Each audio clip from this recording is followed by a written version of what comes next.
In the 1990s, the simple act of turning a baby over, just flipping them from their stomach to their back before they went to sleep, dropped the rate of sudden infant death syndrome by 80% in some participating Well, areas. yeah, 80%. I mean, 80%. That Yeah. is, there were no million-dollar pharmaceuticals, no high-tech monitors, Right. just gravity, positioning, and a massive public health campaign. It really remains one of the most staggering public health victories of the 20th century. Yeah.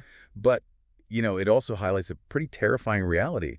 For generations, well-meaning parents and, frankly, even medical professionals fundamentally misunderstood the mechanics of infant sleep. They really did. And today we're taking a deep dive into the Wikipedia page for sudden infant death syndrome, commonly known as SIDs or cot death. It's a heavy topic. It is, but the mission for this deep dive is to cut through the anxiety and the misinformation that surrounds infant sleep. Because whether you are a parent staring at a baby monitor at 2 a.m., or a caregiver, or just someone fascinated by medical mysteries in the justice system, this is for you. Right. We're going to explore the hard science of what SIDs actually is. Exactly. And the biological breakthroughs currently solving, decades-old cold cases, plus the simple evidence-based practices that have totally revolutionized safety.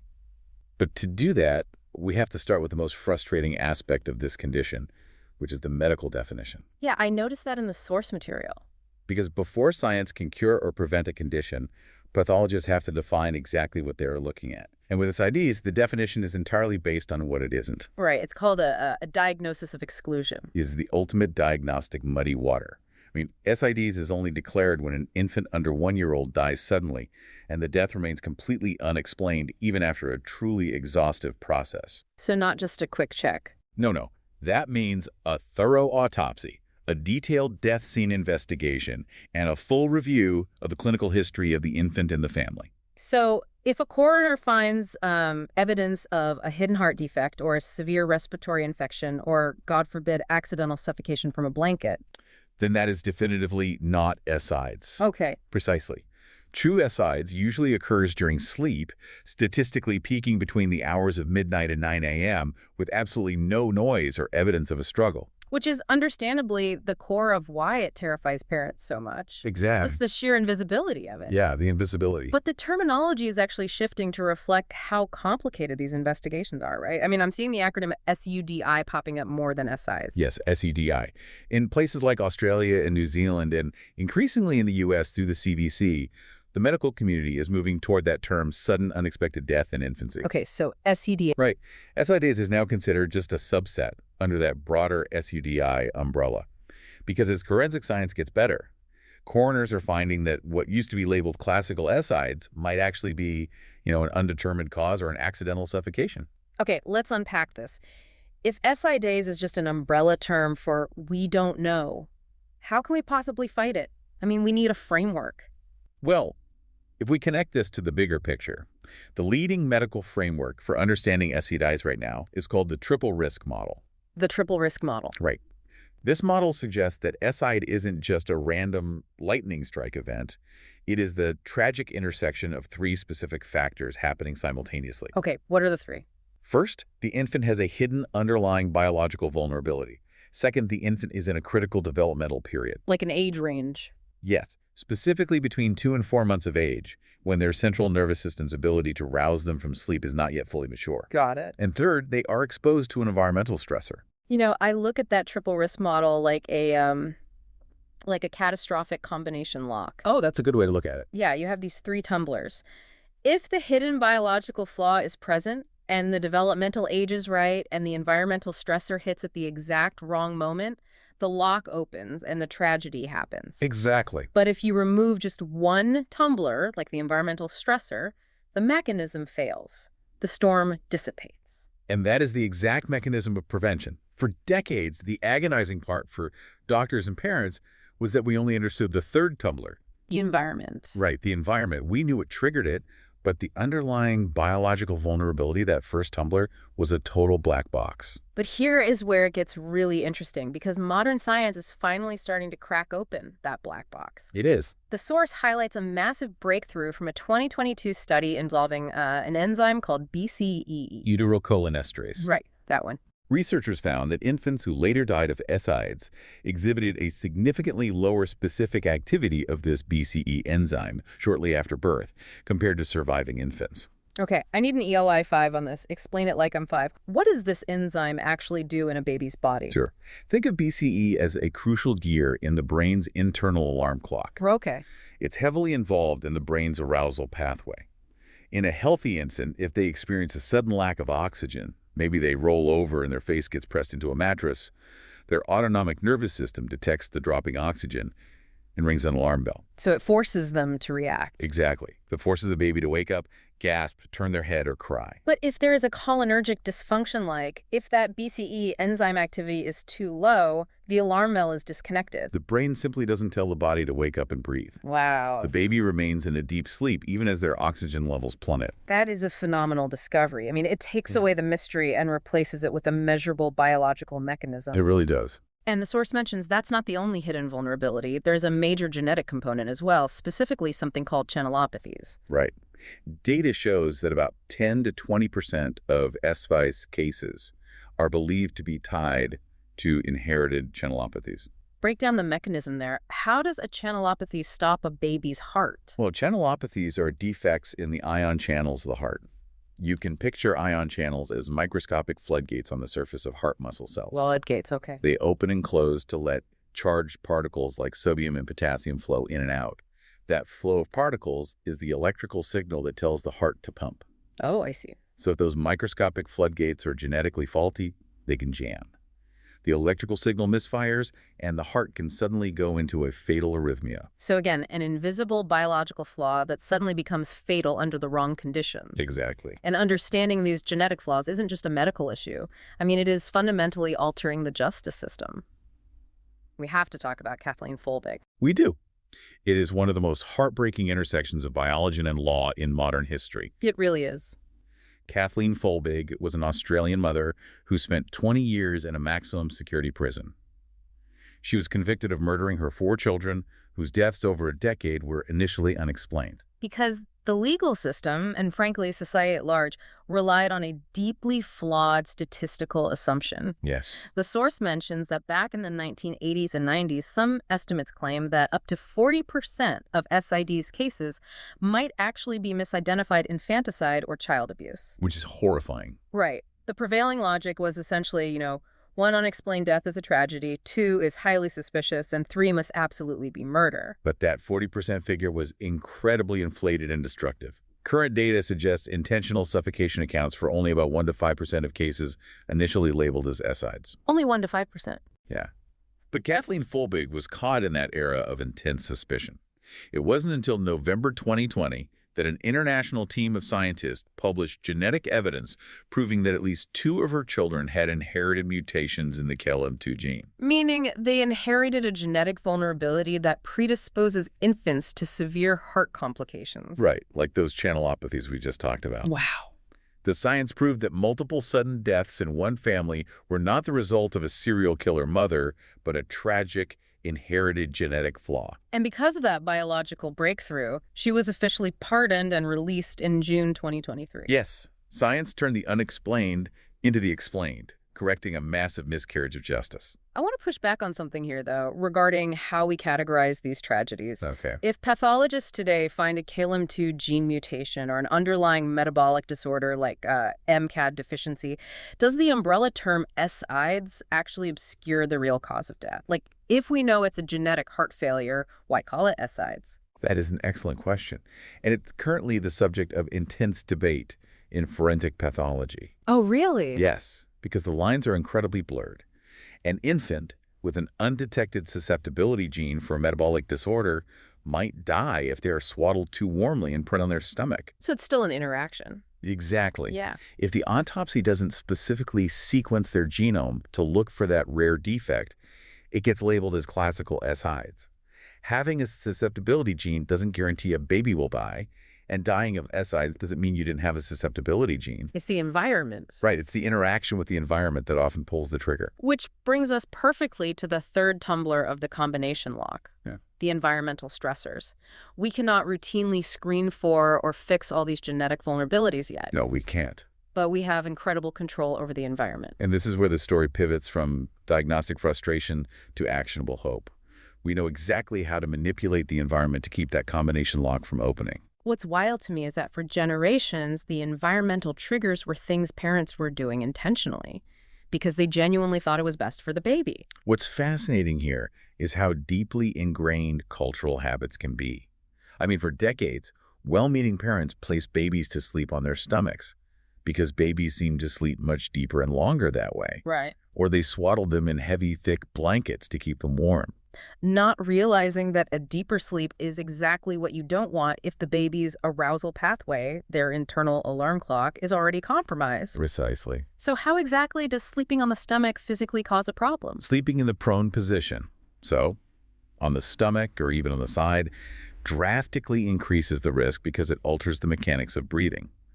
When a baby is face down, there is a much higher risk of them rebreathing their own exhaled carbon dioxide. It's like sleeping with your face buried in a thick winter scarf. Yes, exactly. Instead of pulling in fresh, oxygen-rich air, the baby is just recycling a trapped pocket of their own exhaled carbon dioxide.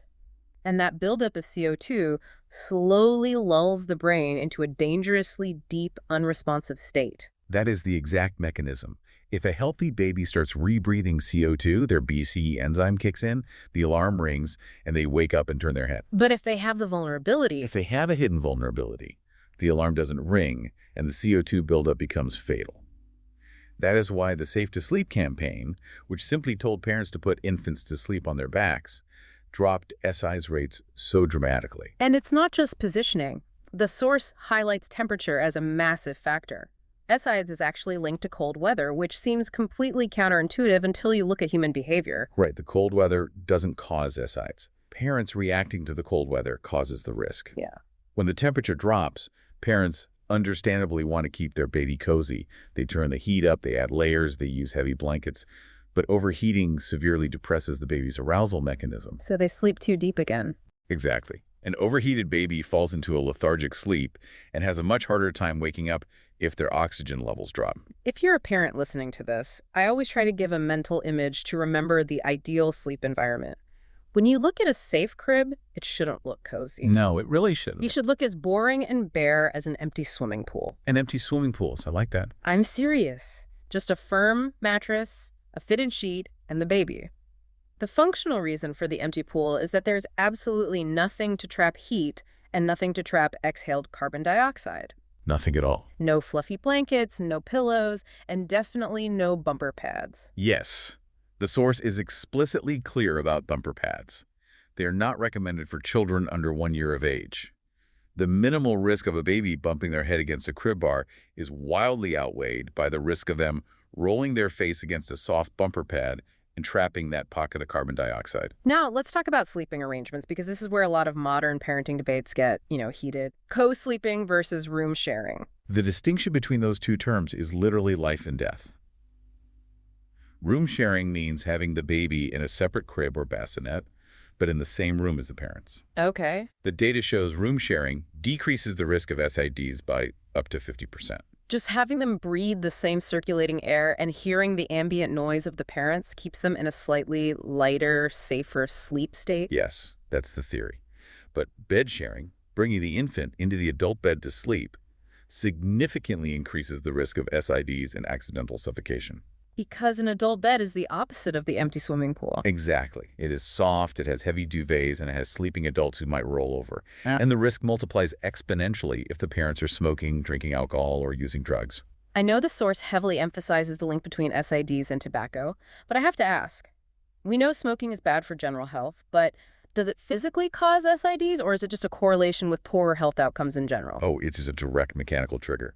Maternal smoking during pregnancy actually doubles the risk of SIDs. Doubles it. Wow. Roughly 22% of SIDs cases in the United States are related to maternal smoking. And it's not just about secondhand smoke irritating the lungs after the baby is born. The science shows that nicotine and its derivatives fundamentally alter the baby's neurodevelopment in utero. Wait, so the nicotine is physically rewiring the brain's arousal pathway before the baby even takes their first breath? Exactly. The exposure to nicotine blunts the infant's physiological responses to low oxygen, It effectively creates the biological vulnerability, that first tumbler of the lock, making the baby far more susceptible to an environmental stressor later on. So if the science shows us that the real dangers are largely invisible, things like enzyme deficits, microscopic ion channels, and altered neurodevelopment, it makes total sense why parents panic. It really does. When you can't see the real threat, human nature invents one you can fight, which leads us to some massive societal misconceptions. Yeah, when parents are terrified, they look for a tangible enemy. A perfect example is the mattress fire retardant panic of 1994. Right, the infamous Cook Report in the UK. Yes. This was a television program that claimed SIDs was caused by toxic gases. The theory was that antimony and phosphorus compounds, which were used as fire retardants in PVC crib mattresses, were generating a lethal gas that poisoned the babies. And you can see why that took hold. It sounds incredibly plausible to a worried parent. It gives them an enemy they could defeat just by a chemical-free mattress. Right, problem solved. But a subsequent investigation by an independent expert panel found absolutely zero evidence for this claim. The chemistry didn't add up, toxic gas couldn't be generated in those conditions, and tragically, babies were still dying of SIDs on mattresses that didn't contain a drop of those compounds. So it was a complete myth driven by fear, not science. Absolutely. And then there's the vaccine paradox. If you're a parent, human brains are natural pattern matching machines, right? Infants typically receive several routine vaccinations between the ages of 2 and 4 months. Which happens to be the exact peak developmental window for SIDs. Exactly. So a parent takes their healthy baby in for a vaccine. A week later, the infant tragically passes away. The grieving brain immediately connects the two events. Correlation becomes causation. It's a very understandable leap to make. But the data tells a completely different story, doesn't it? The data actually tells the exact opposite story. Numerous studies have investigated this perceived link. A massive 2007 meta-analysis found that vaccinations are associated with a halving of the risk of SIDs. Wait, a halving? Yes. Babies who are vaccinated have a 50% lower risk. How does a vaccine prevent a sudden, unexplained death? What's the mechanism there? It basically comes down to immune priming. Many researchers believe that a portion of SIDs cases are triggered by minor undetected respiratory infections. Like a mild cold. Right. A healthy baby fights off a mild cold easily. But if a baby has a hidden biological vulnerability, the slight fever and inflammation from a mild infection can act as the environmental stressor that pushes their system over the edge. Oh, I see. Vaccines train and prime the immune system, effectively removing one of those potential stressors. The source argues that immunization should be heavily promoted as a core part of SIDs prevention. You know, if you're listening to this and looking at the expensive, high-tech electronic baby monitor on your registry, you're probably wondering, doesn't this solve the problem? Won't an alarm alert me? And the reality is, the data shows those multi-million-dollar gadgets haven't been shown to be useful. They don't have FDA medical approval for preventing SIDs. no, they don't. The gadget industry is basically selling reassurance, not actual prevention. Meanwhile, the most effective solutions are completely free or cost about $3, like a pacifier. The pacifier data is fascinating. Offering a pacifier at sleep time significantly lowers the risk of SIDs, and the protective effect remains even if the pacifier falls out of the baby's mouth after they fall asleep. Why would a tiny piece of plastic help keep a baby alive? The mechanism goes back to keeping the brain engaged. Sucking on a pacifier requires coordination of the airway muscles, which pulls the tongue forward and keeps the airway physically open. Oh, okay, that makes sense. It also seems to keep the autonomic nervous system slightly active, preventing the baby from dropping into that dangerously deep, unresponsive level of sleep. It is profound how much power is actually in our hands when we strip away the commercial fear-mongering and look at the actual evidence. It really is. We've gone from a place of total darkness, blaming grieving mothers and toxic mattresses, to understanding the mechanics of a perfect storm. We know how to remove the environmental stressors. We know why the crib needs to be an empty pool. And medical science is actively closing in on the biological vulnerabilities like the BCE enzyme and genetic channelopathies. Understanding the why behind safe sleep guidelines replaces that paralyzing 2 a.m. fear with empowered, actionable knowledge. But before we wrap up, there is one final piece of data in the source that is incredibly thought-provoking. Yes. SIDs isn't an equal opportunity tragedy, is it? It isn't. There is a persistent gender disparity. There is a 50% excess in male SIDs deaths compared to females. 50%. Yes. It's significantly more common in boys across almost all demographics. Why would boys be biologically more vulnerable to this perfect storm? Scientists have proposed what's called the X-linkage hypothesis. The mechanism comes down to how our brains handle transient cerebral anoxia, which is a temporary lack of oxygen to the brain. Okay. The theory suggests that females who have two X chromosomes might carry a dominant protective genetic allele on one of those X chromosomes. This allele essentially guards the brain during temporary oxygen loss, buying the baby time to wake up. But because males only have one X chromosome and one Y chromosome, if they don't inherit that specific protective allele on their single X chromosome, they are left entirely vulnerable. Right. They have no genetic backup system. Exactly, no backup system. It suggests that the ultimate key to completely eradicating SIDs might not just be in sleep environments or pacifiers, but hiding deep in human evolution and the protective mechanisms of the X chromosome itself. Now, that is a thought to linger on. The idea that human evolution might have built a biological shield against this, and we just need to figure out how to replicate it. It's incredible. Thank you for taking this deep dive with us today. Keep questioning the things that scare you, keep learning the mechanisms behind the myths, and remember that when it comes to the unknown, the best tool we have is evidence. We'll see you next time.